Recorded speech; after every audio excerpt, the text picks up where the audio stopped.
mau kuliah di offline tuh ini. Yang lain sudah supaya itu menjadi lebih bersemangat. Tidak tahu, terserah Anda.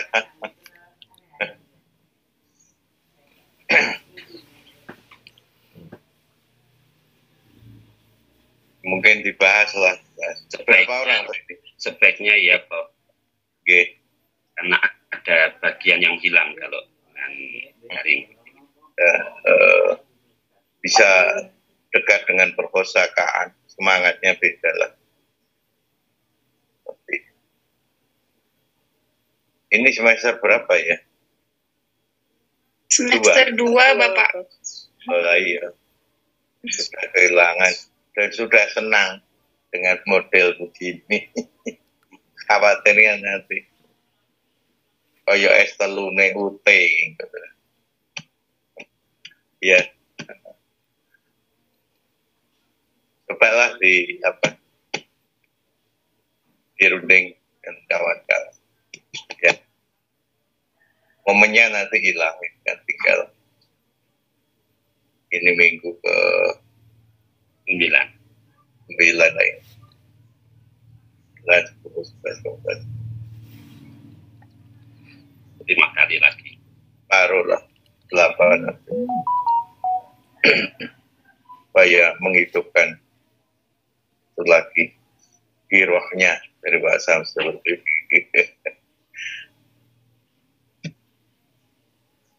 Oke, monggo Pak Samsul, mulai. Dosen nyentri. Oke, bahannya sudah di-set juga, berarti sudah siap ya, Pak Nardiansyah dan kawan-kawan. Pak Ardi atau Pak Nardiansyah? Adi, Bapak. Oh ya, Pak. Oh, ada 2 mirip. Iya, ya Pak Ardi ya. Silakan Pak Ardi dan kawan-kawan. Hadir lengkap ini ya. 15 kurang 1. Bu Lilit.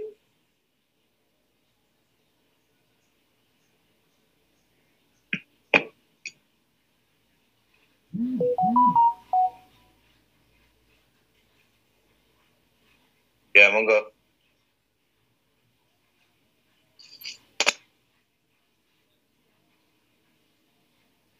Bismillahirrahmanirrahim. Assalamualaikum warahmatullahi wabarakatuh. Dan selamat pagi yang kami hormati Prof. Bambang, Pak Syamsul dan juga Pak Tengsu. Baiklah, pada pagi hari ini kami dari kelompok 5 akan presentasi paper kami. Mohon izin untuk share screen.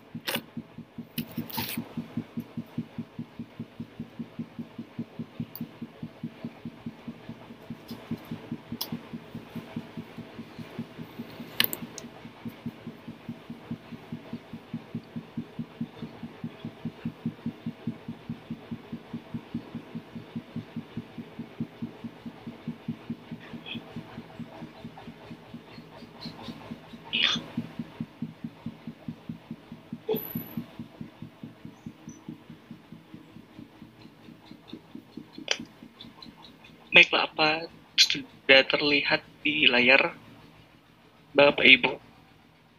Sudah, Pak Adi. Sudah, Pak Adi. Baik. Ya, kami dari kelompok 5 mengambil judul Fun Fiction dalam Pembelajaran Bahasa dan Sastra. Baik, disilakan Bu Elsa untuk memulai slide awal. Baik, Pak Adi, terima kasih. Prof. Bambang, Pak Samsul, dan Bapak Ibu izin untuk mempresentasikan makalah kami. Judul kami tentang fanfiction dalam kegiatan menulis. Latar belakang kami mengambil metode fanfiction sebagai metode untuk diaplikasikan dalam pembelajaran menulis. Karena ada beberapa hal. Yang pertama, bahwa menulis merupakan salah satu keterampilan berbahasa yang memang harus dikuasai oleh belajar dalam pembelajaran di kelas. Jadi peserta didik menulis bentuk-bentuk teks berupa pengalaman pribadi, prosedur, narasi, fanfiction, dan lain sebagainya. Nah, ini semua ada dalam kurikulum yang ada pada SMP maupun SMA. Kemudian untuk kegiatan menulis sendiri sebenarnya kadang menjadi sebuah momok bagi sebagian peserta didik karena kebingungan mereka untuk bagaimana mengawali sebuah tulisan. Jadi kemudian kami mencoba untuk mengambil atau menggunakan metode fanfiction ini untuk dijadikan sebagai metode dalam menulis. Kemudian fanfiction sendiri merupakan metode menulis yang mampu mengembangkan kreativitas peserta didik dalam menulis. Fanfiction mendorong peserta didik untuk melanjutkan ide cerita yang sudah ada sesuai yang diinginkannya. Metode ini dilakukan melalui film, novel, komik, selebritis, dan karakter lainnya. Fanfiction terlebih dahulu populer di kalangan penggemar novel populer seperti Harry Potter, kemudian Lord of the Rings, dan sebagainya. Selain itu, sejak fenomena Korean pop atau K-pop mewabah di Indonesia, banyak peminatnya yang ikut membuat fanfiction ini. Artikel yang berjudul Foreign Language Literacy Through Fanfiction Writing and Text Mining yang ditulis oleh Patricia De Silva, kemudian Elisa Berni, mohon maaf kalau memang saya salah dalam pengucapan nama, dari Universitas Rio Grande Brasil. Kemudian pada artikel tersebut dibahas bagaimana fanfiction memengaruhi motivasi siswa dalam pelajaran menulis. Jadi dari artikel yang dibaca ini kemudian kami mendapatkan bahwa ada beberapa yang kami temukan bahwa terdapat motivasi siswa dalam pelajaran menulis ketika menggunakan metode fanfiction ini. Kemudian berikut, Pak Adi. Fanfiction ini sendiri berasal dari kata fans dan fiction. Fans atau penggemar diartikan sebagai orang yang mengagumi seseorang atau sesuatu yang terkenal. Jadi para penggemar ini cenderung para remaja usia 14 sampai 20 tahun. Oleh sebab itu, sasaran kami untuk metode fanfiction ini nanti pada siswa SMP ataupun SMA. Kemudian nanti dilanjutkan pada sasarannya kepada di jenjang perkuliahan, mungkin pada pembelajaran menulis kreatif. Kemudian fanfiction sendiri itu diartikan sebagai cerita hasil khayalan. Jadi pada remaja yang mengagumi seseorang atau sesuatu, tetapi tidak sesuai dengan keinginannya. Mereka dapat menulis cerita yang diinginkan melalui fanfiction ini. Menurut James Shun, fanfiction adalah hasil karangan yang melanjutkan cerita atau mendeskripsikan kembali karakter atau orang yang sudah ada.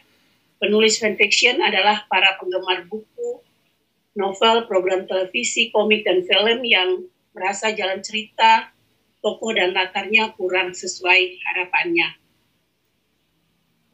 Berikut, Pak Adi. Ya, untuk fenomena fanfiction Korea di kalangan milenial ini nanti akan dijelaskan oleh Pak Adi. Silahkan Pak Adi. Terima kasih Bu Elsa. Pada slide ini kami memaparkan tentang fenomena fanfiction Korea di kalangan milenial. Jadi berita ini kami juga menyadur dari berita online yang ada, kami jadikan referensi di mana fenomena fanfiction Korea di kalangan milenial sangat populer, bahkan hingga sampai terbawa ke ranah hukum.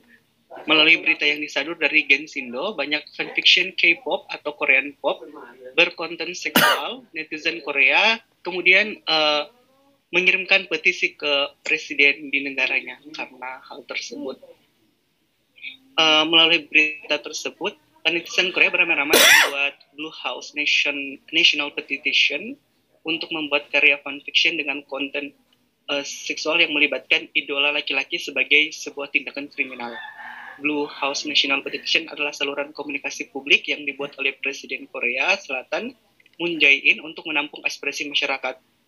Jadi dengan mereka membuat petisi ini, mereka berharap akan direspon atau di follow up oleh presiden negara mereka akan menindak hal tersebut karena merasa terganggu, para fans K-pop tersebut terganggu karena penggemarnya, fans atau idolanya itu dijadikan konten seksual dalam kisah fanfiction.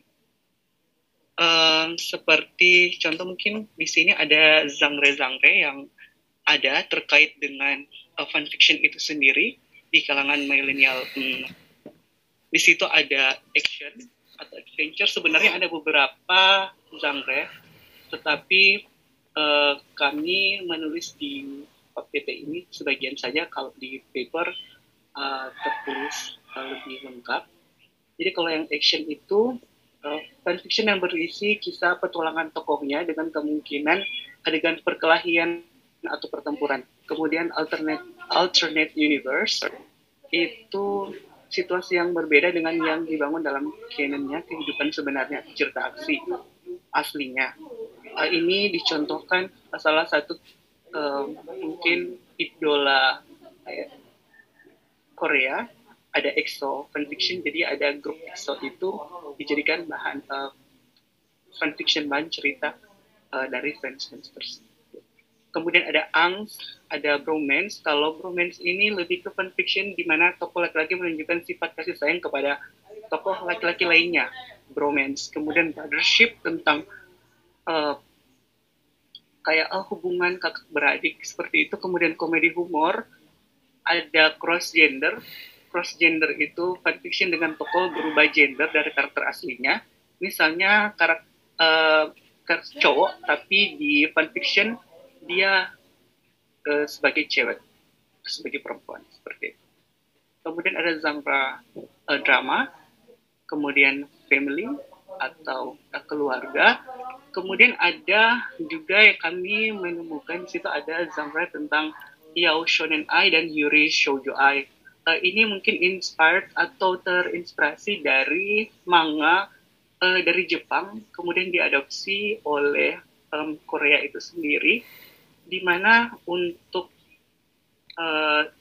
yaoi dan shonen ai ini sebenarnya mungkin zaman sekarang itu telah banyak diikuti oleh negara Thailand, negara Filipina, di mana saat ini ada fenomena boys love. Jadi yaoi shonen ini kisah di mana ceritanya itu menceritakan tentang kisah percintaan antara laki-laki dan laki-laki, biasanya hanya untuk orang dewasa. Kemudian untuk Yuri Shoujo Ai itu kemudian kebalikannya, jadi perempuan dengan perempuan. Dan mungkin kalau melihat berita-berita di Instagram, ada antara fans satu dan lainnya itu kayak mereka nge-ship atau bermimpi untuk menjadikan karakter laki-laki yang satu dan karakter laki-laki lainnya itu berlayar kayak jadian seperti itu. Dan fenomena ini itu banyak sekali terlihat di kalangan milenial. Ini mungkin di fotonya kami menyertakan contoh best fanfiction Korea. Kemudian yang di sampingnya ada Jaeyoung. Ini yang merupakan karakter tadi boys love Korea.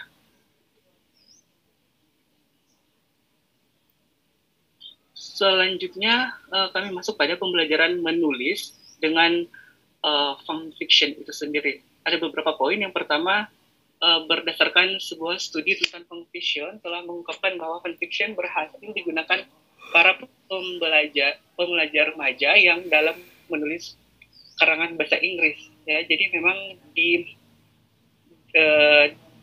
awalnya itu untuk fanfiction itu sendiri dalam pembelajaran bahasa asing, bahasa Inggris diterapkan. Selain itu, kegiatan menulis fanfiction bilingual yang dilakukan penggemar bahasa Finlandia dalam program televisi Amerika yang berusia muda menunjukkan kemampuan multibahasanya dengan baik, sesuai dengan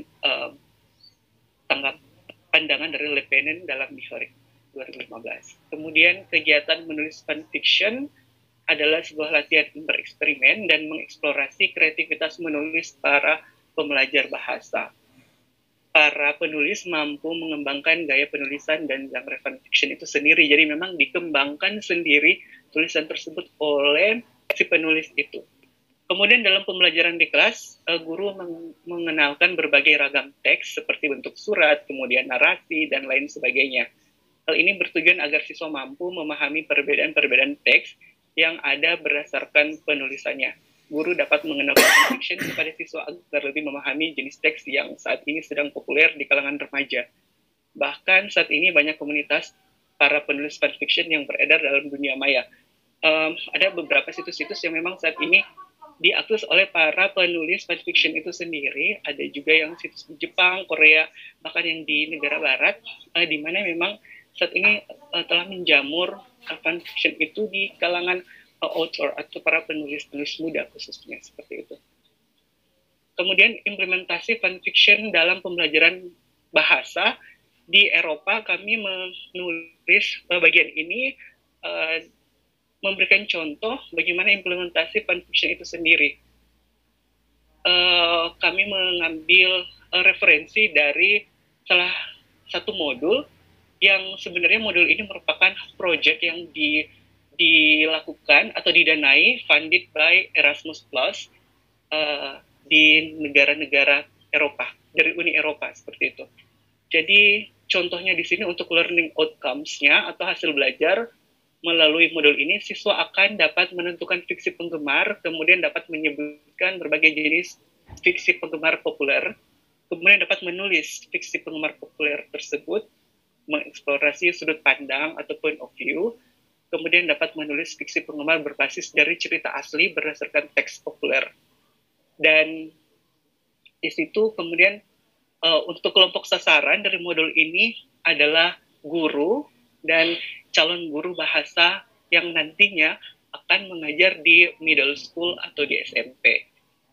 Di bagian kanannya ini sebenarnya untuk ada gambar kayak jam itu Sherlock Live. Sebenarnya itu adalah ada video. Ini contoh penerapannya, di mana ada tentang introduction to fanfiction atau memperkenalkan tentang fanfiksi. Di sini untuk deskripsinya dalam video ini ditunjukkan bagaimana tentang fanfiction itu sendiri, kemudian diperkenalkan riset tentang fanfiction, bagaimana dalam pembelajaran bahasa. Kemudian hasil yang diharapkan adalah bisa memahami, mendefinisikan tentang fanfiction itu sendiri, kemudian juga bisa nantinya untuk mengklasifikasi, oh ini diangkat dari fanfiction dari cerita penggemar A misalnya, atau mungkin dari cerita B seperti itu. Kemudian untuk accessibility ini tertulis video is not subtitled, jadi videonya tidak bisa dimasukkan, hanya saja screenshotannya dimasukkan ke dalam modul ini.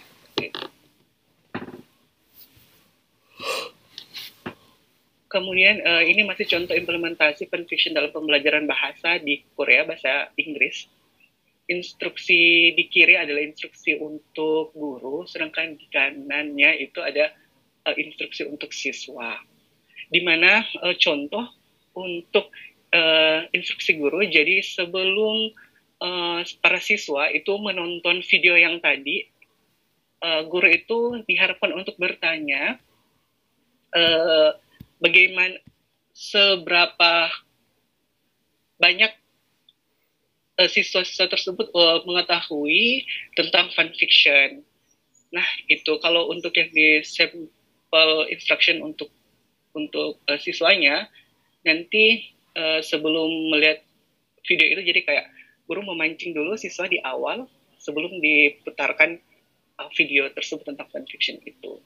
Nah, kemudian ada langkah-langkahnya, memainkan video, kemudian di situ ada nanti guru akan bertanya setelah pemutaran video itu, apa yang Anda para siswa ketahui tentang fanfiction sebelum diputarkan video tersebut, kemudian bagaimana perbedaan perspektif saat ini setelah dari sebelum mereka menonton dan setelah mereka menonton. Kemudian ditanyakan apa pengalaman yang didapatkan setelah mereka melihat dan membaca tentang fan fiction itu, kemudian bagaimana juga pengalaman mereka dalam menulis fan fiction seperti itu. Selanjutnya pada bagian ini sebenarnya ada penerapan seperti game yang dilakukan oleh guru dan juga para siswa di kelas.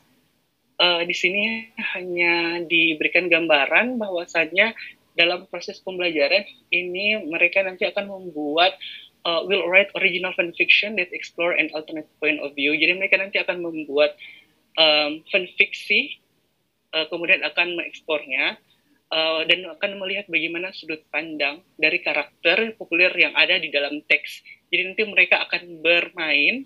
Di situ ada langkah-langkahnya, ada 1, 2, 3. Seperti contoh di langkah kedua itu ada 2 to 3 dice. Jadi mereka menggunakan dice. Dice means dadu, menggunakan dadu. Jadi nanti dadunya itu akan kayak game. Nanti akan dilihat mereka dapat angka berapa. Kemudian angka-angka tersebut itu nanti akan menunjukkan karakter apa yang akan ditulis seperti itu. Jadi kayak nge-game. Nah, selanjutnya untuk bagian implementasi fan fiction dalam pembelajaran bahasa dan sastra di Indonesia akan dilanjutkan oleh Ibu Elsa. Silakan. Ya, baik, Adi. Untuk implementasi fan fiction dalam pembelajaran bahasa dan sastra Indonesia, kami mencoba untuk memberikan beberapa situasi pembelajaran yang terjadi selama pandemi COVID. Jadi perubahan yang terjadi, kalau kita lihat ada beberapa yang kami cantumkan di sini terkait juga dengan perubahan kurikulum yang ada, kurikulum yang disederhanakan atau kurikulum darurat yang disesuaikan dengan kondisi tertentu, maka itu juga itu mempengaruhi berbagai metode atau model upaya atau media yang digunakan sehingga proses pembelajaran itu bisa disesuaikan. Kemudian yang telah kami jelaskan tadi di awal bahwa fanfiction menjadi salah satu alternatif metode pembelajaran yang lebih didasarkan pada jenjang menengah pertama dan sekolah menengah atas, atau terkhusus pada kompetensi dasar menulis ragam teks. Kemudian bisa juga digunakan pada atau dipakai pada pembelajaran di perguruan tinggi, misalnya pada mata kuliah menulis kreatif. Berikut Pak Adi. Ya, untuk fanfiction sendiri, fokus dari metode ini dalam pembelajaran adalah hasil karangan yang melanjutkan cerita atau mendeskripsikan kembali karakter atau orang yang sudah ada dengan imajinasi penulis. Jadi ada 2 teknik yang bisa digunakan, yaitu yang pertama melanjutkan cerita dari karakter yang ada sesuai dengan imajinasi, ataupun juga bisa mengubah alur tapi dengan menggunakan karakter-karakter tokoh yang ada.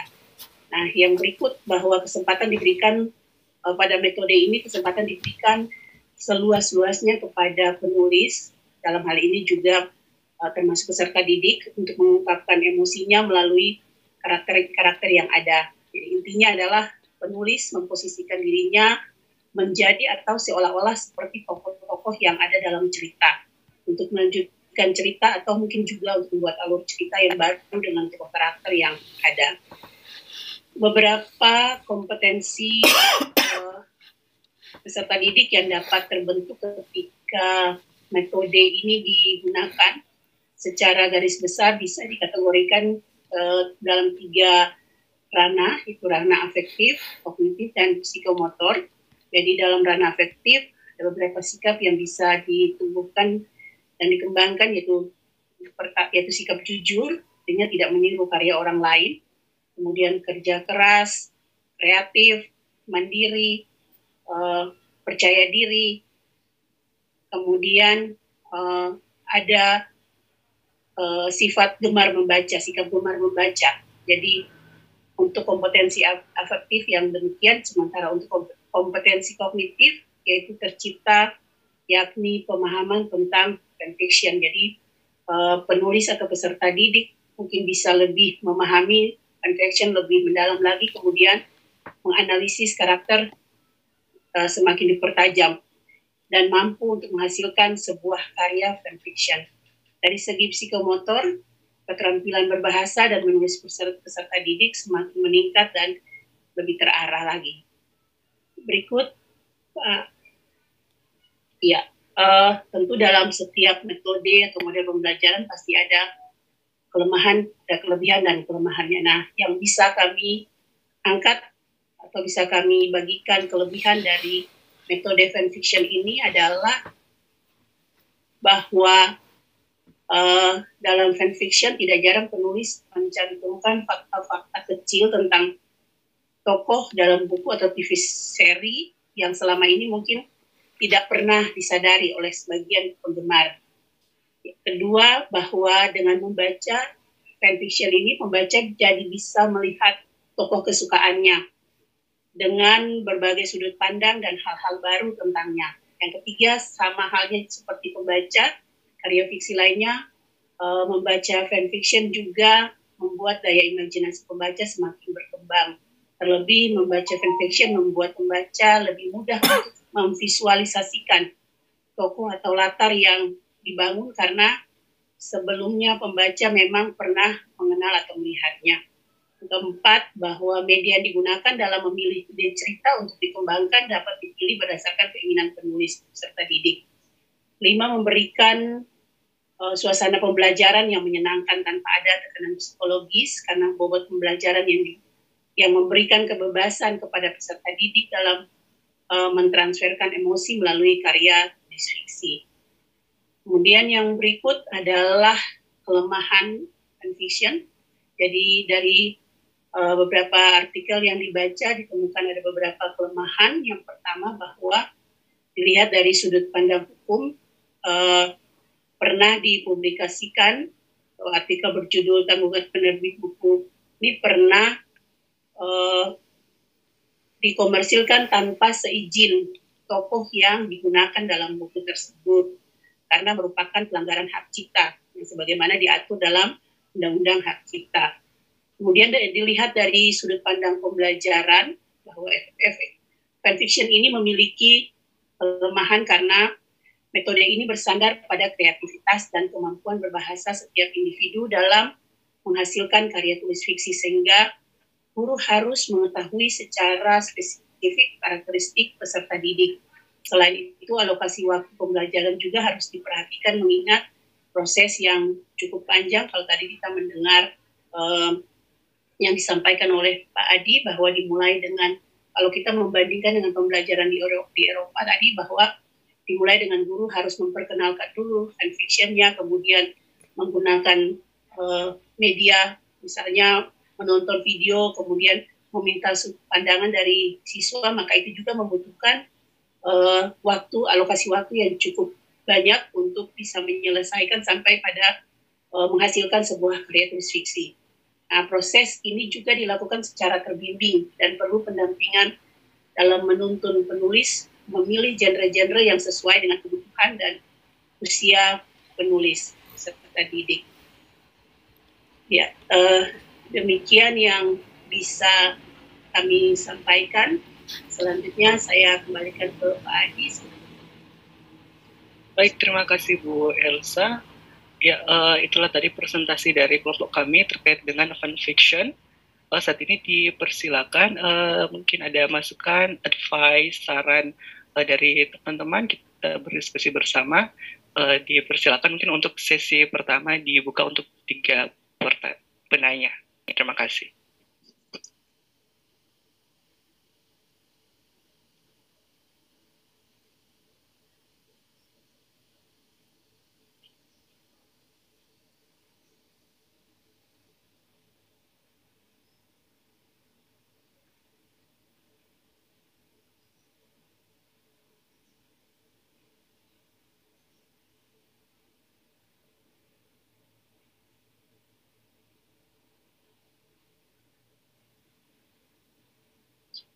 Izin bertanya Pak Ade.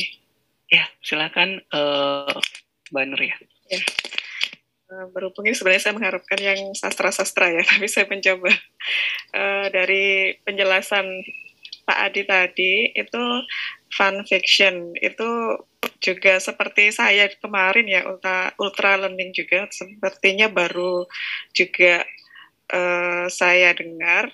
Nah ini dari berbagai penjelasan tadi akhirnya saya juga menyimak dan membandingkan juga dari penelusuran yang versi saya. Nah kalau di versi saya ini ketika di Wikipedia saya buka, ini fun fiction itu sebuah cerita fiksi yang dibuat oleh penggemar berdasarkan kisah, karakter, atau latar yang sudah ada. Nah, ini nanti tadi Pak Adi kan menjelaskan pengaplikasiannya pada menulis, kemudian Bu Elsa juga pada membaca.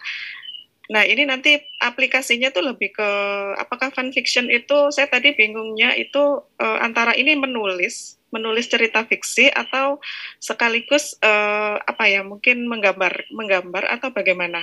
Itu lebih ke mana fun fiction itu.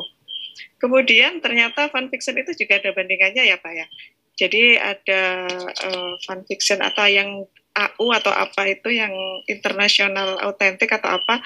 Nah itu apakah ini fenomena fun fiction ini sudah bisa atau ada yang sudah menerapkan di Indonesia? Ketika tadi dijelaskan bahwa banyak penerapan pembelajarannya itu masih di luar negeri. Kemudian untuk fun fiction ini tadi sudah dijelaskan juga sama Pak Adi bahwa penerapannya bisa di middle school atau di SMP. Apakah nanti efektifannya itu seberapa efektif begitu untuk pembelajaran sastra? Kalau fun fiction bayangan saya fun fiction itu tadi itu karakter-karakter Jepang gitu. Apakah bisa selain yang mendalami bahasa Jepang atau tradisi Jepang atau bagaimana? Terima kasih. Baik, terima kasih Mbak Nuri atas pertanyaannya. Mungkin sambil menunggu pertanyaan atau mungkin saran dari teman-teman lain, mohon izin saya langsung menanggapi pertanyaan dari Mbak Nuria. Ya, jadi memang fun fiction ini sebenarnya kalau untuk munculnya itu ada sependek pengetahuan kami dari referensi yang kami baca itu muncul di era 1960-an untuk fun fiksi.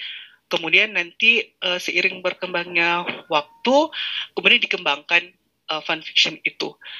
Jadi sekitar tahun 90-an itu kemudian di Eropa, di negara-negara Eropa, dari fun fiction itu sendiri mereka inspired by munculnya fun fiction itu sendiri. Kemudian dengan adanya para penulis-penulis yang kemudian menulis tentang fun fiction itu sendiri dari berbagai karakter yang sudah ada, kemudian itu diambillah hal tersebut kemudian terinspirasi dari hal itu, kemudian di bidang pendidikan diterapkan di sekolah-sekolah, khususnya dalam pembelajaran bahasa. Seperti contoh yang tadi kami mengambil contohnya di Eropa, di mana pembelajaran bahasa Inggris, tetapi memang ini awal-awalnya mula-mulanya memang dalam bahasa Inggris secara umum. Jadi guru-guru bahasa itu diperkenalkan tentang fun fiction, kemudian membantu juga saat mereka mengajar tentang dalam hal ini tentang teks-teks seperti itu. Nah, di fun fiction dijadikan alat bantu untuk bagaimana siswa memahami tentang teks, kemudian ragam teksnya, kemudian oleh sebab itu karena hal ini dianggap memang sangat penting, kemudian menjadi fokus utama dari Uni Eropa, kemudian membuat project dan fanfic Tales kalau tidak salah itu ada di modulnya yang kami download sempat juga.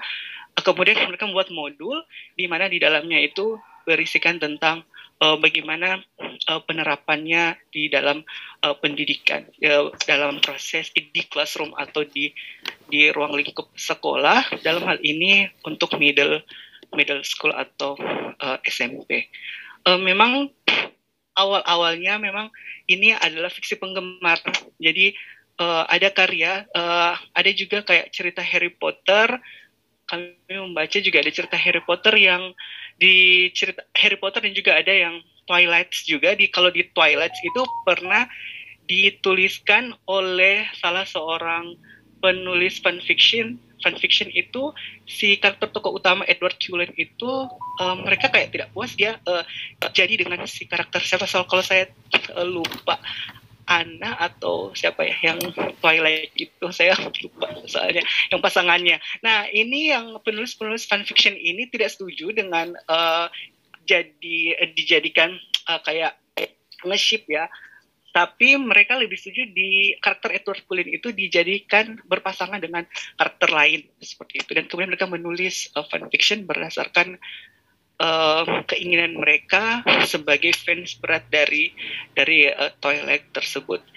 Nah, hal ini memang awalnya memang dari sastra itu sendiri, kemudian nanti berkembang dijadikan sebuah metode fanfiction dalam pembelajaran bahasa seperti itu. Mungkin ada tambahan dari Bu Elsa, dipersilakan. Ya, baik Pak Adi, Bu Nuria, saya menambahkan sedikit untuk metode fanfiction ini sebenarnya yang menjadi fokusnya itu adalah kegiatan menulis. Mungkin tadi sempat Bu Nuria mendengar saya mengucapkan membaca, ya sebenarnya itu juga merupakan sebuah langkah untuk sampai pada tahap menulis. Jadi siswa atau peserta didik atau penulis itu perlu juga membaca sebagian cerita-cerita fiksi yang dipakai untuk sebagai terminologi untuk melanjutkan cerita. Jadi mereka harus dulu membaca untuk memahami karakter, kemudian untuk melanjutkan ke kegiatan menulis. Nah, kalau kita telusuri beberapa artikel tentang fanfiction sendiri, itu kita bisa temukan bahwa ada perbedaan sudut pandang. Jadi kalau untuk Lammers sendiri mengatakan bahwa fanfiction itu sebuah platform atau sebuah aplikasi yang menyediakan ruang untuk mengekspresikan imajinasi. Jadi sini yang ditekankan adalah sebagai sebuah aplikasi. Sementara kalau untuk Black sendiri katakan bahwa fanfiction itu menggunakan sebagai media untuk melihat perkembangan membaca. Jadi kalau saat ini kami menggunakan fanfiction ini sebagai metode untuk menulis cerita-cerita fiksi dengan berdasarkan pada fiction yang ada. Jadi seperti itu mungkin yang bisa saya tambahkan. Terima kasih, Bu Nuria.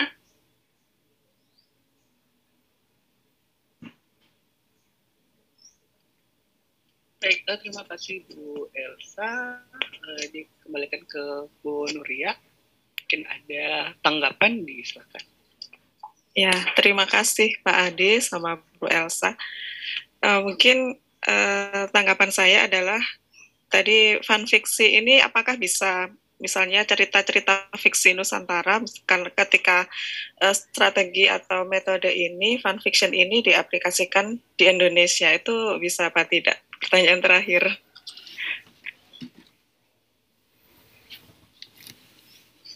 Baik. Memang untuk yang referensi yang kami temukan di awal, memang ada, tapi untuk contoh yang kami temukan ada di dalam proceeding juga seminar nasional yang diadakan di UM. Kebetulan ada teman juga mengambil judul tentang fanfiction itu sendiri, tetapi beliau dari basic ilmu sastra Inggris, jadi kajiannya dia meneliti tentang bagaimana penerapan jadi pembelajaran menulis writing kemudian dibantu dengan fanfiction itu sendiri, tetapi memang teks-teksnya dalam bahasa Inggris seperti itu. Memang kami belum menemukan untuk yang penerapannya di dalam pembelajaran sastra, mungkin lebih fokus ke sastra Indonesia sepertinya seperti itu. Jadi untuk yang kami temukan masih dalam contoh-contohnya penerapannya dalam bahasa Inggris seperti itu. Ya, terima kasih Pak Adi. Ya, mungkin saya menambahkan sedikit, Bu ya. Kalau di artikel memang sudah sempat kami cantumkan bahwa untuk metode ini bisa dimodifikasi, disesuaikan dengan kebutuhan dari peserta didik. Jadi kalau menurut kami sebenarnya bisa juga diterapkan dalam pembelajaran di Indonesia. Misalnya mungkin saja kita bisa menggunakan dengan karakter-karakter tokoh nasional misalnya, ataupun yang berkaitan dengan tokoh-tokoh daerah atau dan sebagainya. Jadi bisa disesuaikan dengan kebutuhan dari jenjang pendidikan itu juga. Ya, itu saja yang bisa saya tambahkan, Bu Nuria. Terima kasih. Ya, terima kasih Mbak Elsa.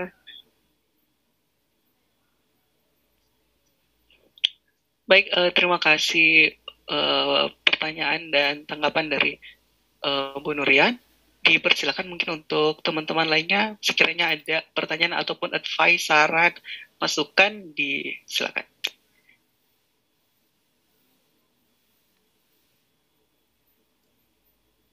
Mohon izin. Monggo Diana. Oh iya, Bu Diana atau Pak Holik? Oh, Bu Diana. Sweet dulu ya Pak, sweet dulu.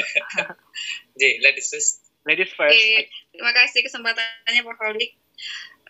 Pak Nerdiansa dan Bu Elsa, hari ini presentasinya menarik tentang fun fiction dalam pembelajaran bahasa. Nah, yang ingin saya tanyakan adalah di sini posisi fun fiction itu apakah menjadi media, mohon ditekan kembali, apakah media, ataukah metode, ataukah model? Karena tadi saya lihat ada penjelasan tentang langkah-langkahnya, sintak-sintak untuk guru, dan juga ada langkah-langkah untuk siswa.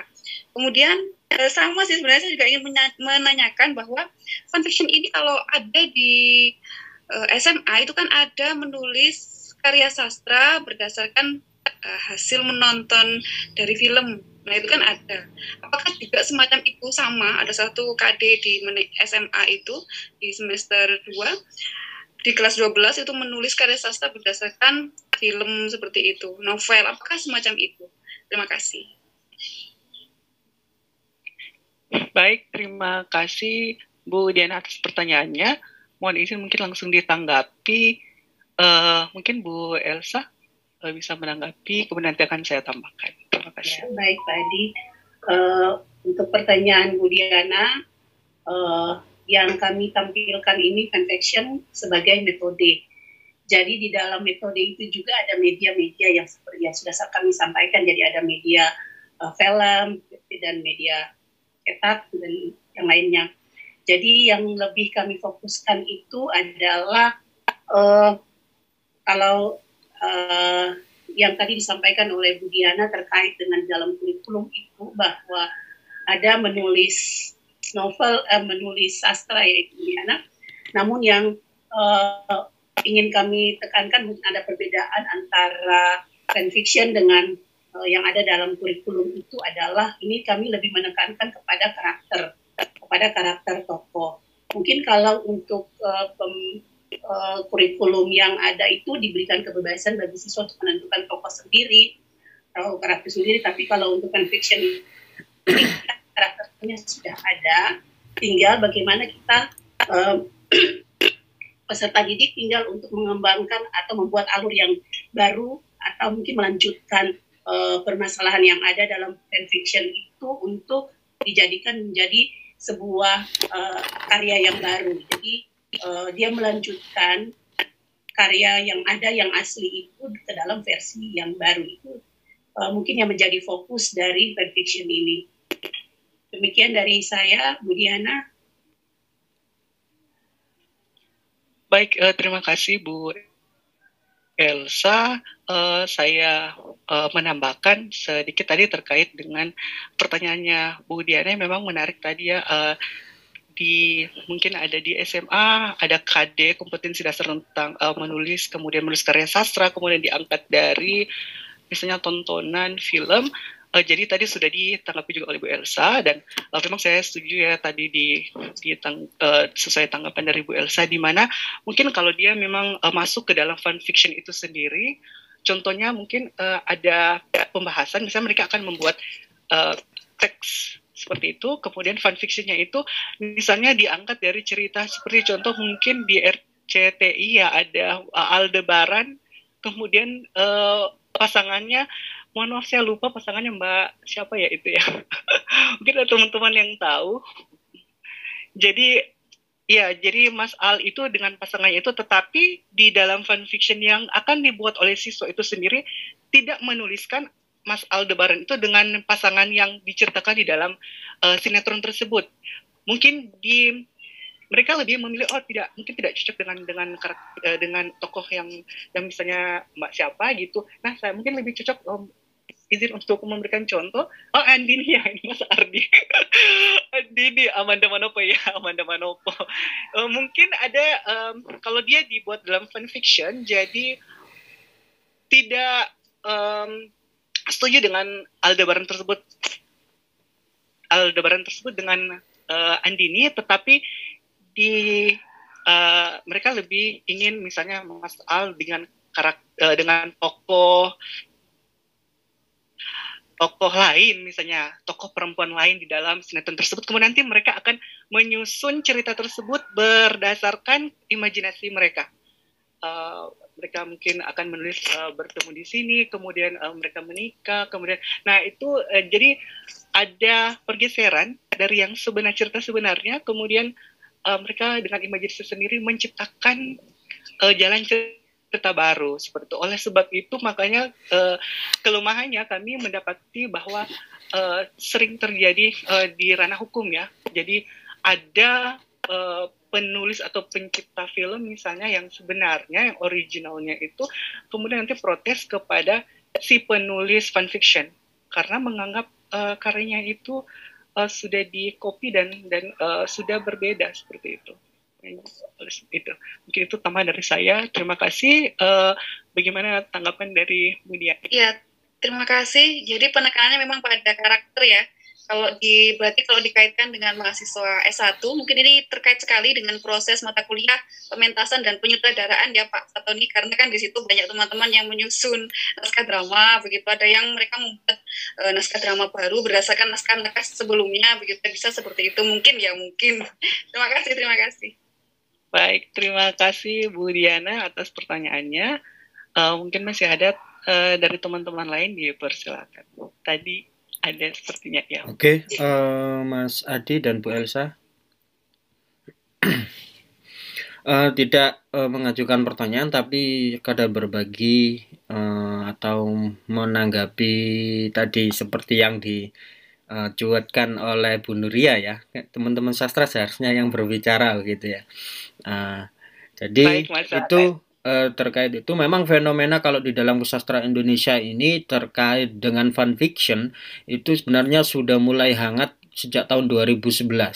Sejak tahun 2011 itu metode-metode fanfiction itu mulai hangat di Indonesia, walaupun tidak semua sastrawan memahami tentang metode ini. Akhirnya ada beberapa kasus tentang itu bahkan dituduh plagiasi seperti yang dipresentasikan oleh Mas Nardiansa, karena memang konsep penulisan ini lebih kuat metode postmonya, di mana originalitas itu sangat kecil sekali di dalam karya-karya fanfiction.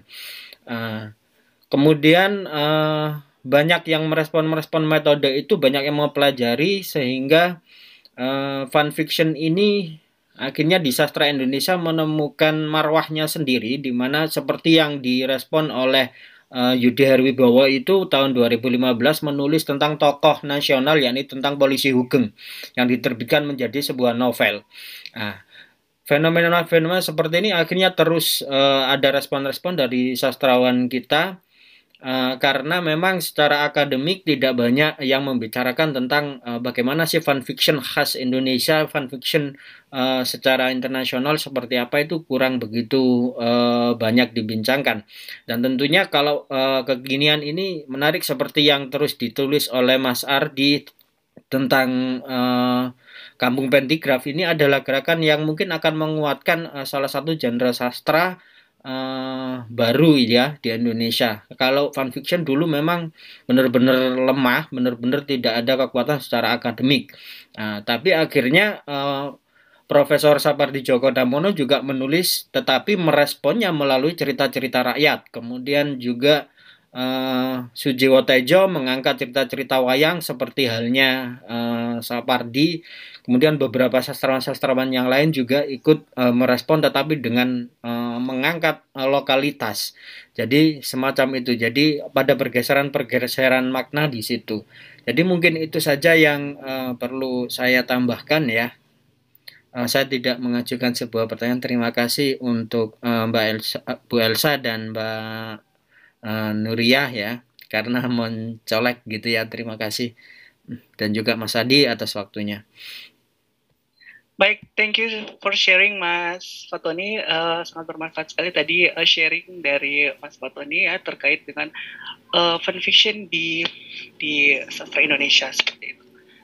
Baik, tadi kita lanjutkan, tadi mungkin ada Mas Holik ya bertanya tadi. Ya, dipersilakan Mas. Terima kasih atas kesempatan yang diberikan. Diskusi yang sangat menarik ketika kita bahas fanfiction, karena itu cenderung lama tapi diangkat seperti yang diceritakan oleh Pak Adi tadi, bahwa dari fanfiction menjadi metode pembelajaran di sana. Awalnya kan di sana berkembang sebagai fenomena yang telah disampaikan oleh Pak Fatoni. Sebenarnya juga tadi saya mau menyebut nama Pak Fatoni ketika saya diberikan diberikan kesempatan berbicara, karena memang ahlinya sepertinya di Pak Fatoni gitu. Dan terima kasih atas wawasan dari Pak Fatoni itu. Terdapat beberapa pertanyaan dari saya yang awalnya juga sama dengan Bu Diana tadi, yaitu letak dari fanfiction yang sudah dijelaskan tadi. Untuk pertanyaan saya itu adalah tentang step atau stage fanfiction sebagai metode pembelajaran, Bapak. Seperti yang disampaikan Pak Adi di presentasinya adalah seperti di instruction for teacher sama instruction for students dan seterusnya. Apakah metode fanfiction itu sudah ada pakem, stage-stage-nya seperti apa, seperti itu. Misalkan SQ3R dalam metode pembelajaran membaca, misalkan itu kan sudah ada survei, question, read, review, recite, review, dan seterusnya. Terus kemudian metode pembelajaran berbasis teks, misalkan itu ada 5 langkah. Nah, langkah-langkah dari fanfiction itu apakah sudah ada pakemnya ataukah masih dalam pengembangan atau bagaimana? Itu pertanyaan saya. Yang kedua adalah peluang penelitian di fanfiction itu apakah ada gitu Mas ya? Letaknya di mana nanti posisinya? Karena kan ketika kita bahas metode pembelajaran tentang pedagogi dan seterusnya, otomatis penelitian yang berkelanjutan, memahami tentang tren penelitian itu juga diperhitungkan. Arah berkembangnya keilmuan ini atau metode ini itu sampai mana gitu. Berhenti sampai mana, berlanjut sampai mana, dan seterusnya itu. Terus yang ketiga ini yang dari saya juga, mungkin tanggapan saya dari yang telah disampaikan penyaji tadi tentang kelemahan dari fanfiction. Yang pertama itu kan karakteristik siswanya itu bermacam-macam, sehingga kompetensi bahasanya juga bermacam-macam, itu sebagai kelemahan.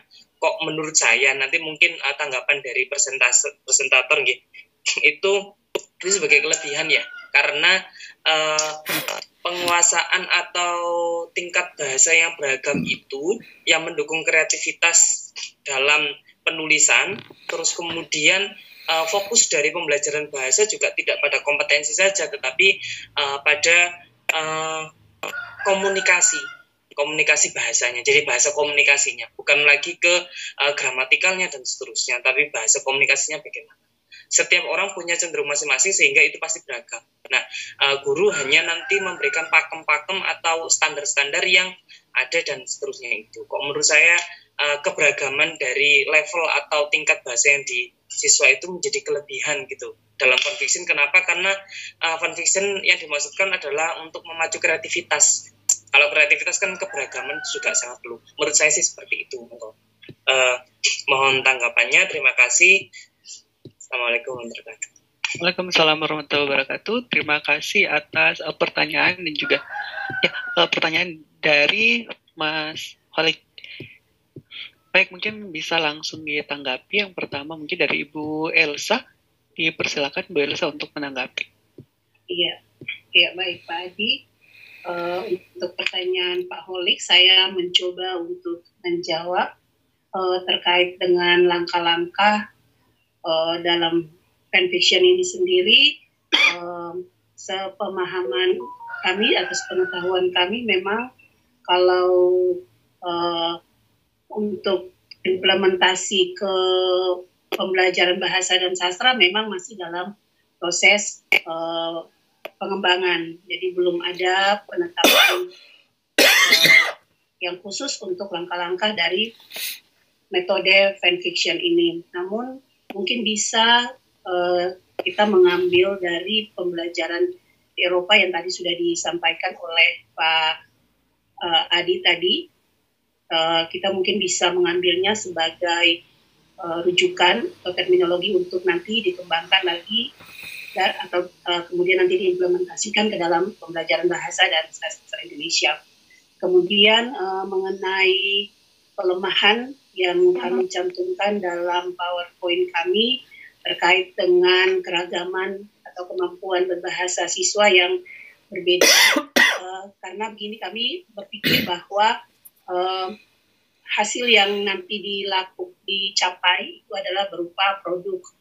Jadi produknya adalah hasil karya siswa. Jadi yang ditekankan sini adalah kreativitas individu siswa. Kalaupun itu dijadikan dalam proses pembelajaran secara kelompok ataupun berpasangan, mungkin masih bisa untuk saling melengkapi. Tetapi kalau hasil pembelajarannya harus secara individu, mungkin memang itu juga harus mendapat bimbingan khusus. Jadi peserta didik itu juga harus diberikan, karena semua kemampuan peserta didik itu juga memang berbeda. Jadi itu yang menjadi alasan kami mengapa mencantumkan perbedaan kebahasaan itu seperti itu. Dan ini juga mungkin sebenarnya menjadi tantangan bagi para guru untuk bisa memberikan pelatihan-pelatihan ataupun memberikan instruksi-instruksi yang jelas terkait untuk produk yang dihasilkan untuk fanfiction ini. Mungkin itu yang bisa saya sampaikan, bisa ditambahkan. Baik, terima kasih atas tanggapan dari Bu Elsa.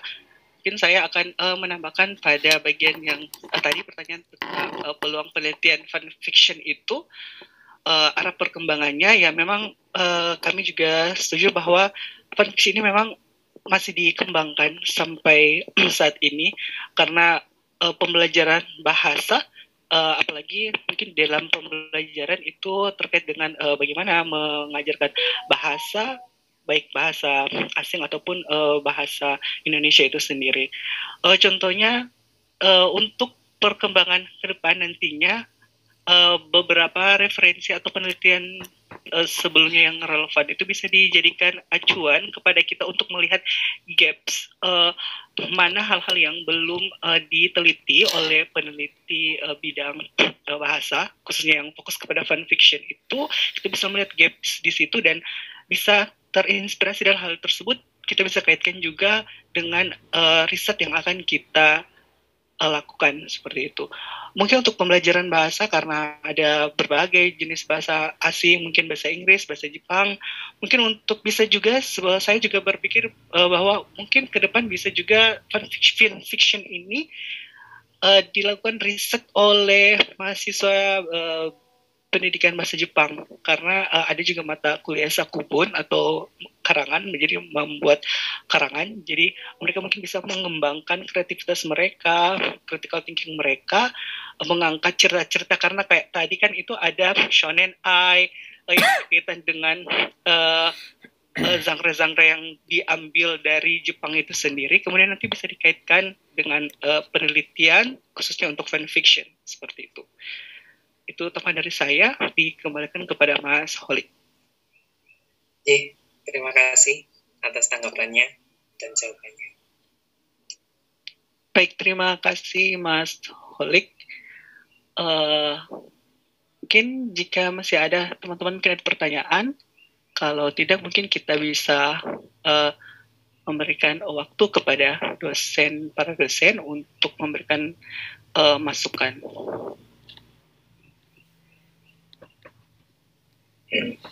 Ya, Pak Samsul, monggo. Oh, iya, Prof.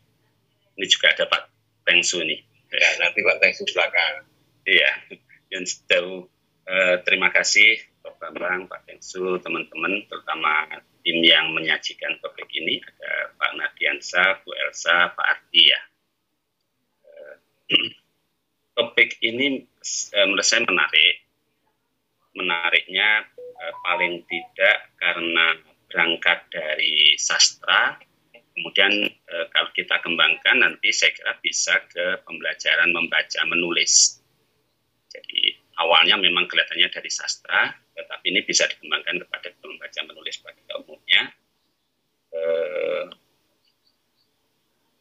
Kesan saya ketika di pembelajaran membaca, mulai dari kita menyebut saja kalau tahun 2006 itu kurikulum kita mulai berorientasi pada kompetensi, berbasis kompetensi.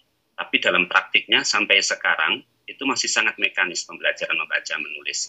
Kurikulumnya barangkali sudah menuntut pembelajaran yang alamiah, yang pembelajaran yang membaca yang bermakna, menulis yang bermakna, tetapi dalam praktik kan masih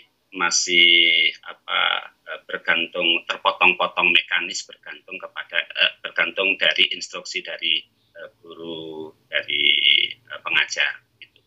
Ini saya kira salah satu pintu untuk bisa mengajarkan membaca yang bermakna. Di anak membaca, benar-benar membaca, mengambil sarinya, kemudian nanti dari dia membaca itu tidak berhenti di membaca, dan tugas akhir pasca bacanya bukan hanya menjawab soal apa, siapa, di mana, kapan, tetapi dia menuangkan sesuatu.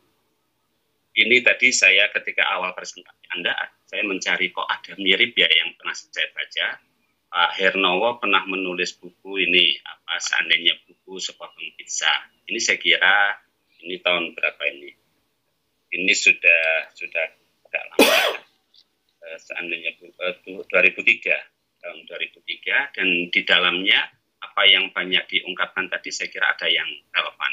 Kalau Pak Hernowo ini menyebut dari tahapannya ada membaca, itu ada membaca kritis, membaca kreatif, kemudian ujungnya yang ini tadi, yang fun fiction itu sudah kalau saya kelompokkan ini masuk pada membaca imajinatif. Jadi anak terlibat setelah mendapatkan inspirasi, kira-kira begitulah dari yang dibaca, dia meneruskan dengan berbagai.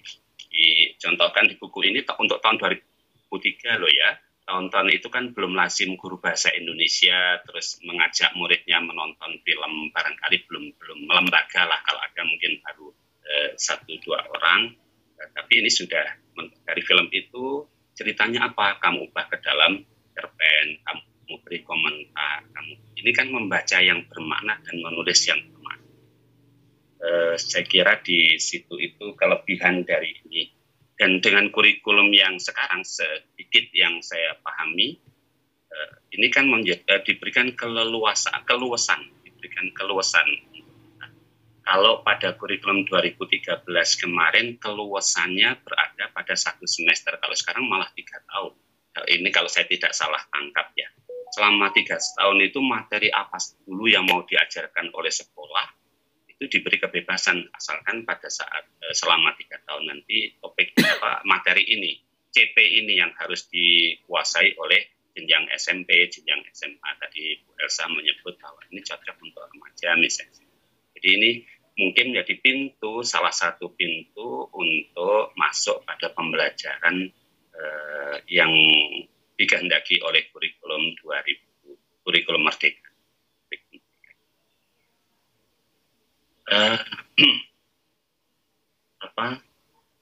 Saya bisa share screen-nya ini ya.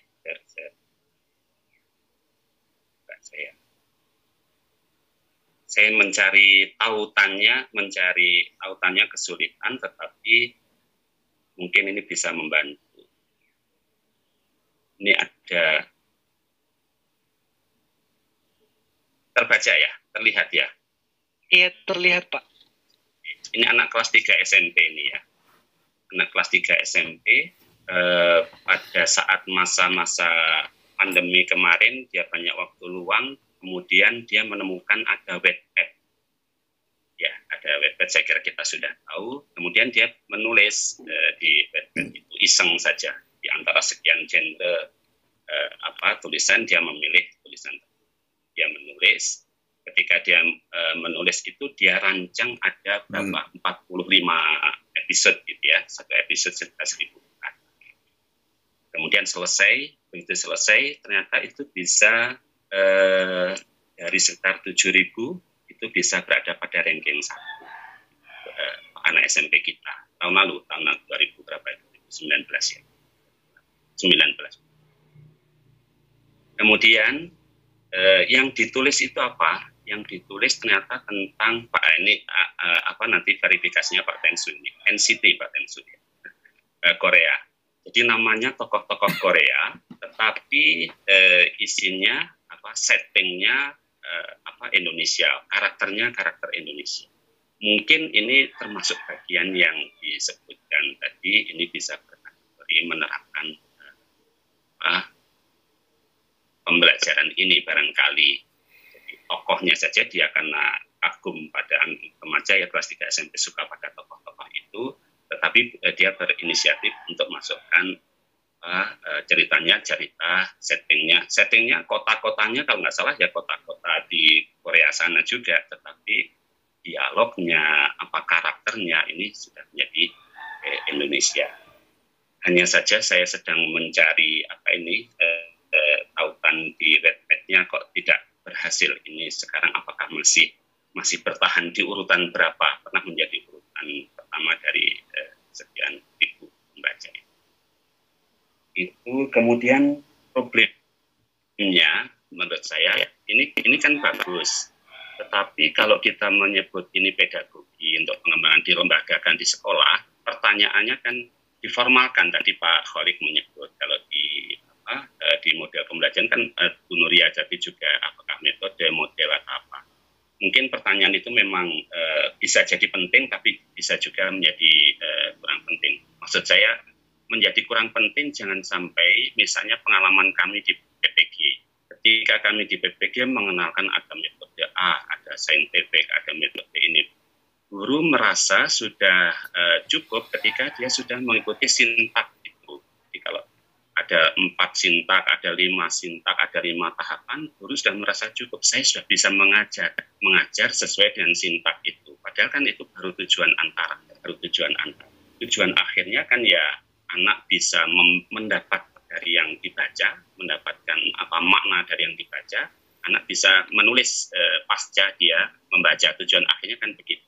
Tetapi ketika ini nanti kita jadikan sebagai media pembelajaran, apakah sebagai langkah pembelajaran formal di sekolah, saya kira kan perlu ini tujuannya, rumusan tujuannya yang seperti apa. Kalau dengan K13 yang hanya dibagi menjadi 4, ada mengidentifikasi, kemudian menyimpulkan, menelaah, dan juga menghasilkan saja, mungkin kurang global, terlalu teknis barangkali. Rumusan CP-nya, rumusan tujuannya, kita cek apakah relevan dengan kurikulum Merdeka.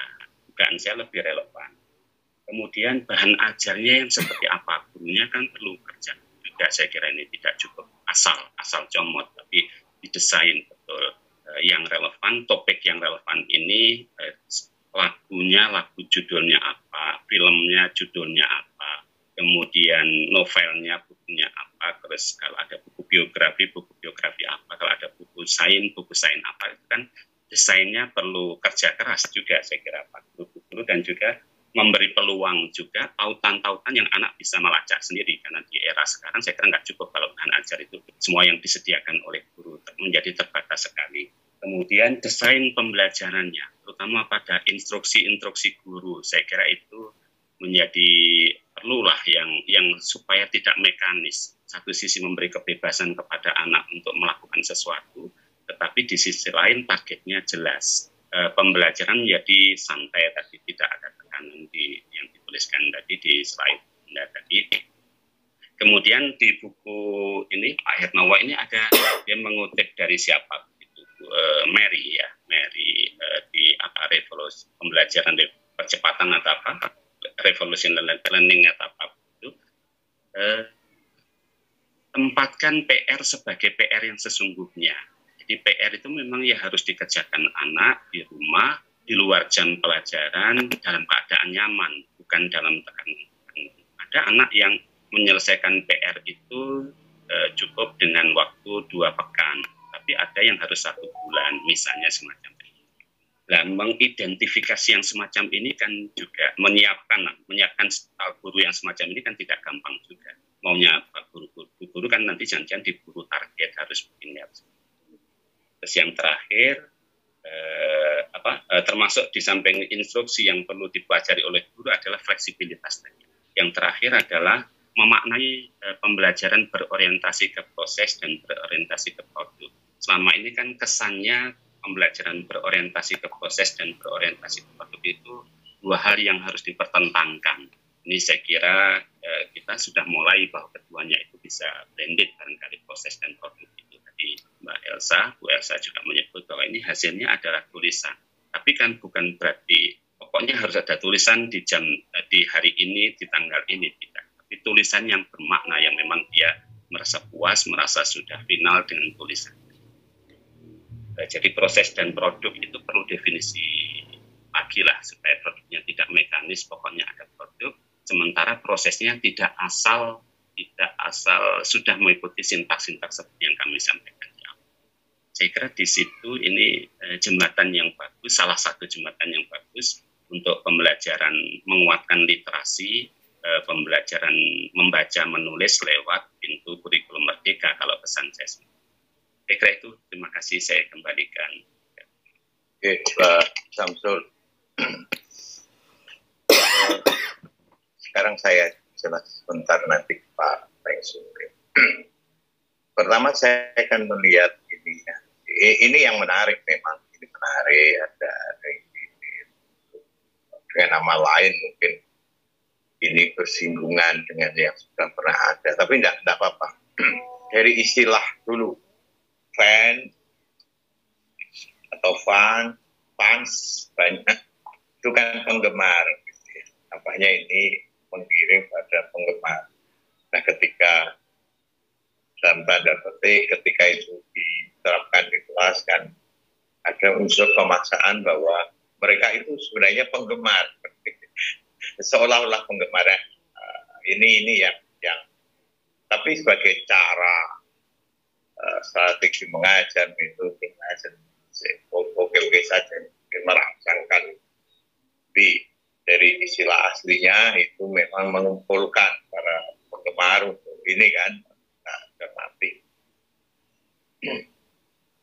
Ketika itu diterapkan di kelas, seakan-akan mereka semua ini tidak apa-apa, ini kita belajar mengarahkan anak-anak untuk mencintai karya sastra. Yang kedua, saya memang belum melihat peran guru itu seperti apa. Yang ditonjolkan adalah tadi pada mereka bisa membuat bahwa kita paham tentang bagaimana karakter anak-anak, saya kira itu bagian penting. Ya. Artinya ada anak yang cepat, ada anak yang suka, tadi dalam kata penggemar. Nah, bagaimana guru berperan ketika menghadapi anak yang kurang sensenya ke sana, sementara ada yang seterusnya. Ini harus menjadi perhatian juga. Sebagai cara, sebagai metode, sebagai apapun lah namanya, saya kira sah-sah saja. Tetapi anak itu beragam di kelas, apalagi dengan kata-kata. Berikutnya, saya berpikir lebih itu menarik, kemudian saya mencoba mengembangkan. Bagaimana jika kita menghadirkan lebih dari satu novel atau cerpen, ya. Lalu anak mencoba untuk memahami. Kalau ini tadi kan seakan-akan satu, gitu. Jadi coba kita kembangkan lagi. Kalau ada ini dan ini, nanti akan jadi apa? Gitu. Terserah mereka menguati yang hanya, lalu ini embel-embel kecil, atau terpadu betul terintegrasi. Tentu guru harus memilih banyak. Semua ini menurut saya memerlukan waktu yang panjang dari seperti Samsul ya. Dan kalau di kelas itu ditempatkan di posisi yang mana? Apakah tadi PR dikerjakan betul-betul atau karena Saya kira kalau dia harus membaca satu novel di kelas atau lebih dari satu novel, tidak akan tuntas dalam jam pembelajaran yang sangat terbatas seperti saat ini. Jadi menghadirkan, memadukan akan seperti itu. Meskipun kita sebenarnya tidak memadukan, tetapi ketika membaca dua terinspirasi apa, kemudian dua itu bisa jadi begini. Yang lain adalah yang saya pikir.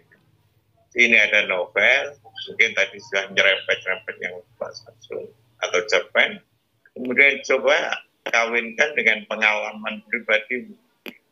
Nanti gimana? Makanya tadi ada setting Korea atau karakter Indonesia. Ini bagian-bagian yang bisa kita kembangkan. Nah, berikutnya di dalam pikiran saya yang mungkin tadi Mas kamu menyampaikan, nah, karena kita itu disekat-sekat oleh nama mata pelajaran.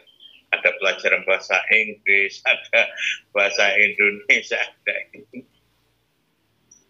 Sebenarnya saya berpikir begini ya, mungkin ya pelajaran bahasa gitu saja ya. Tidak apa-apa lah karena ada jurusan bahasa Inggris, jurusan ini kan untuk ya harus mengajar gitu. Nah, bagaimana misalnya begini kita mengajarkan kompetensi berbahasa secara general, novelnya novel bahasa Inggris. Nah, ini kan pengembangan atau cerpennya bahasa Inggris atau bahasa tertentu. Oh, ya, dari kelas bahasa gitu ya. Kemudian dia itukan ke Indonesia. Seperti Pak Samsul. Tapi memang bahannya itu bukan terjemahan atau saduran ya. Jadi memang ya, dalam bahasa Inggris atau bahasa asing kita sedang melatihkan kemampuan itu untuk memahami. Kemudian bagaimana dan itu bisa dipadukan. Ini adalah variasi-variasi yang memungkinkan. Terakhir sebenarnya sejak dulu saya itu kepengen tapi tidak pernah bisa nulis cerpen atau nulis novel gitu ya, yang sebenarnya mirip dengan model menulis karya ilmiah. Kok gitu gini? Bayangkan saya dulu gini kayak setiap bagian itu kita itu mengutip.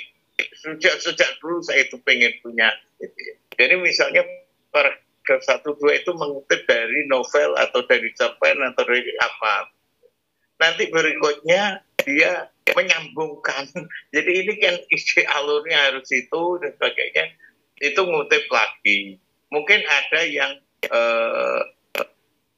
murni dari pengarangnya, dari penulisnya. Nanti sebagian lagi mengutip, ditunjukkan sumber kutipan.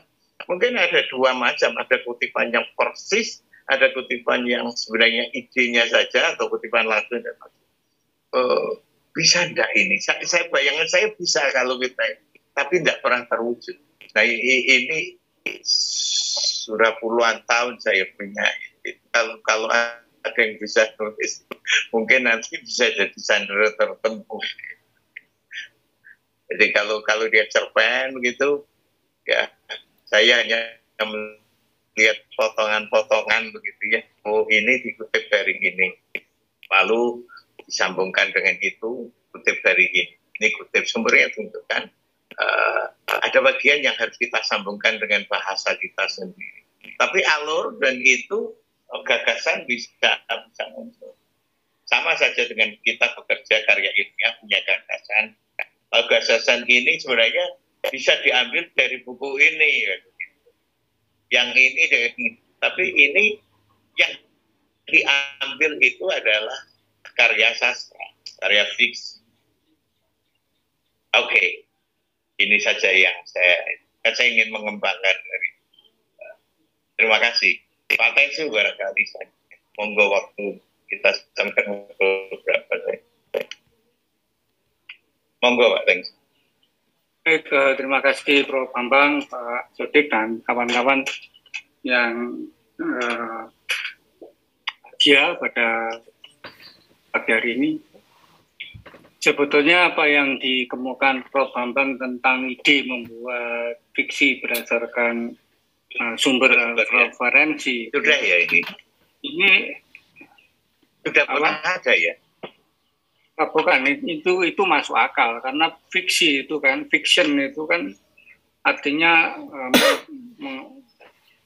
membangun, membentuk, mengkreasi ya.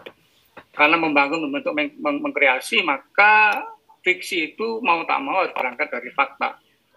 Maka dalam fiksi selalu ada fakta. Tidak ada fiksi tanpa fakta di dalamnya. Maka kalau tadi dalam tulisan dikatakan fiksi itu adalah hasil khayalan, itu salah besar. Fiksi itu bukan khayalan, tetapi adalah bagaimanakah seseorang pengarang menjahit berbagai macam pengalaman lalu menjadi satu pengalaman baru. Nah, andai kan pengalaman-pengalaman itu diperoleh dari referensi teks yang sudah pernah ada, itu sangat mungkin ya. Dan itu tidak menyalahi hakikat fiksi itu sendiri. Jadi karena fiksi itu selalu mengandaikan ada materi yang akan ditulis. Sastra tidak berangkat dari kekosongan. Sastra tidak berangkat dari tiada lalu menjadi ada, tidak. Jadi dari ada menjadi lebih ada lagi. Maka ide Prof. Bambang itu bisa dilaksanakan. Referensinya tidak harus dari teks sastra, mungkin dari teks fisika, dari teks politik, dari teks ekonomi. Ya. Jadi bagaimana kayak itu dijahit dengan menambahkan gagasan-gagasan dari pengarangnya. Ya seperti kita membuat karya tulis ilmiah gitu ya. Ya, tetapi karena cara menggabungkannya itu dengan elemen-elemen rekaan, elemen-elemen ciptaan, maka tetap itu menjadi karya fiksi. Sekali lagi, fiksi selalu berangkat dari fakta.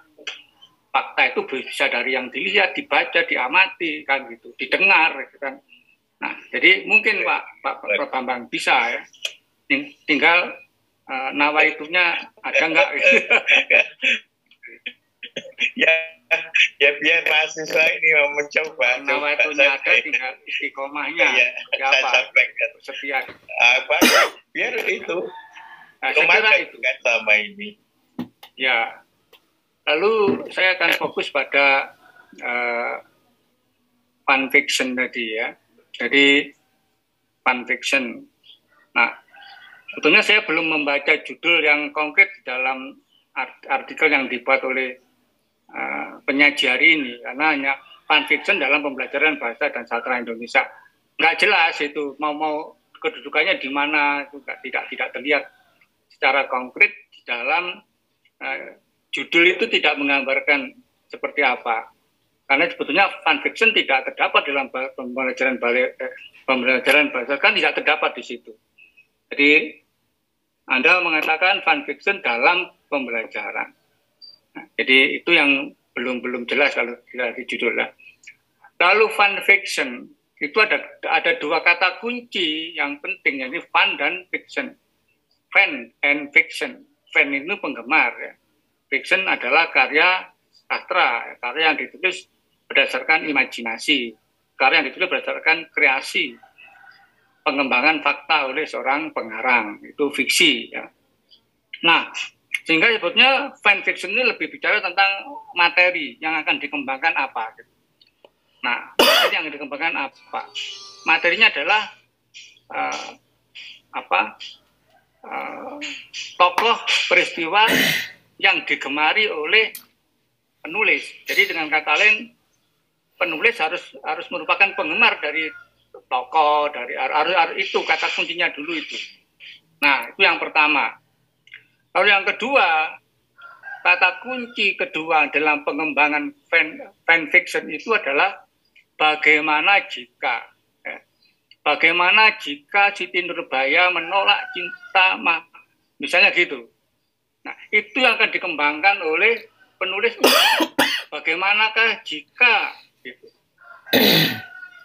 BTS, grup band Korea itu tinggal di desaku, misalnya gitu.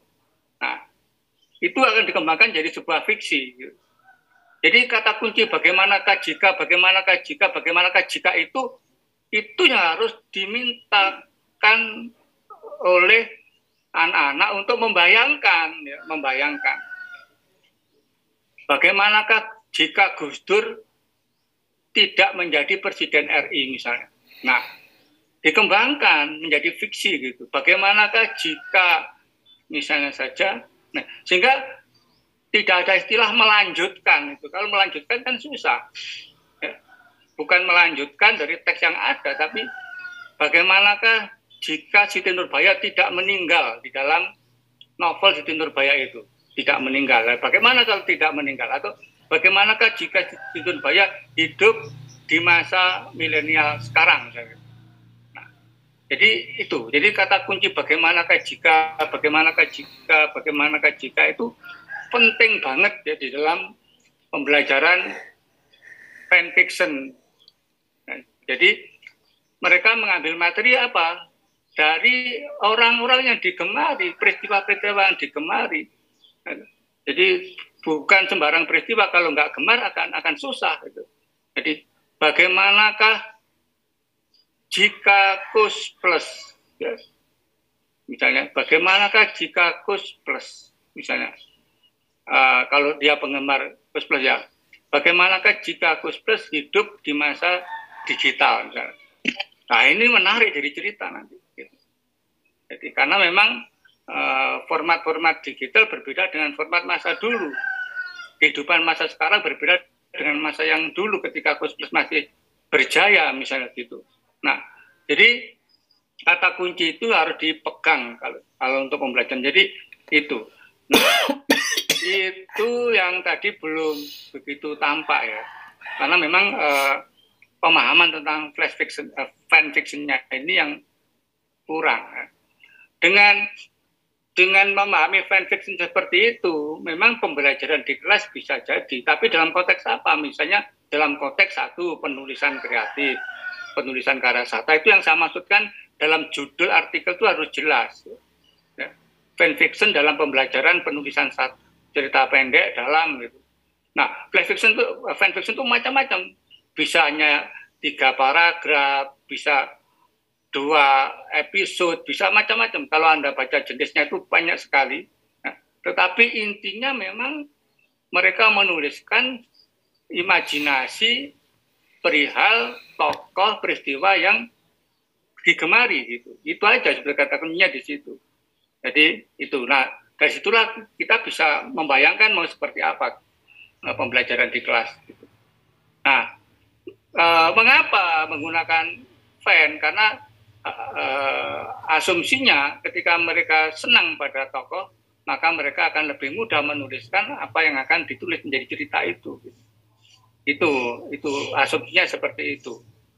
Nah, itu yang nanti secara operasional mohon ditegaskan lagi sehingga tidak menjadi abstrak. Jadi kalau saya baca artikel ini masih sangat abstrak ya, tidak menggambarkan secara operasional bagaimanakah sebetulnya pembelajaran fanfiction atau fanfiction dalam pembelajaran penulisan kan ibaratnya penulisan karya sastra atau penulisan novel atau penulisan cerpen di kelas itu ya, bukan sekedar dalam pendidikan bahasa dan sastra itu nggak fokus. Saya kira itu tambahan saya. Jadi pahami secara benar apa itu fanfiction. Kalau sudah benar, maka enak. Jadi, kata kuncinya satu sederhana. Bagaimanakah jika? Nah, karena bagaimanakah jika kita, maka kalau itu nanti dipublish, ya, harus ada, daripada dikomplain oleh tokoh-tokohnya, maka mesti dikatakan ini adalah fanfiction. Jadi bagaimanakah fiksi yang dikembangkan berdasarkan kegemaran seorang penulis terhadap tokoh tertentu. Jadi tetap fictionnya ini menjadi kata kunci. Ini bukan biografi, ini bukan agitasi dan sebagainya. Saya kira itu Prof. Bambang dan kawan-kawan, Pak Samsul Sodik, saya kembalikan ke pewara ya atau host. Silakan. Baik, terima kasih Pak Tengsu, terima kasih masukan arahan dari Prof. Bambang, Pak Tengsu dan juga Pak Samsul Sodik.